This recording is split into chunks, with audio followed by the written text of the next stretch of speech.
शादी की पहली रात शौहर ने उसका घूंघट उठाकर कहा, सुनो, ये शादी एक ज़बरदस्ती का फैसला था। मैं किसी और से मोहब्बत करता हूँ मगर मेरे घर वाले राज़ी नहीं हुए।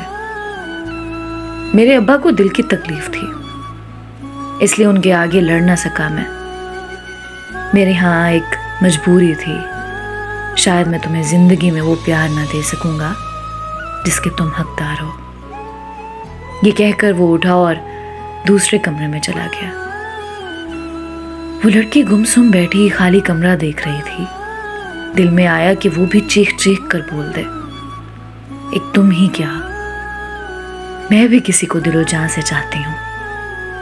मैं जिंदगी गुजारना चाहती थी उसके साथ। गरीब था और मेहनत करने वाला भी था, बस वो घर वालों को पसंद ना आया। मेरे पास और चारा ही क्या था। मैं भी बहुत मजबूर थी। मैं भी हार गई और मेरी तुमसे शादी हो गई। तुम मर्द लोग तो कह सकते हो, हम लड़कियां ये बात कैसे कहें। जज्बात है कि लफ्ज़ों का पैरन जा रहे थे, जैसे कह रहे हो ये चुप की रिवायत तोड़ दूं आज। मगर हल्क तक आते आते लफ्ज़ों ने अश्कों की शक्ल ले ली। मुझे लगता है कि जहाँ औलाद का दिल हो वहाँ उनकी शादी कर देनी चाहिए, और हमारा दीन भी हमें यही सबक देता है कि औलाद से उनकी मर्जी पूछ लेनी चाहिए।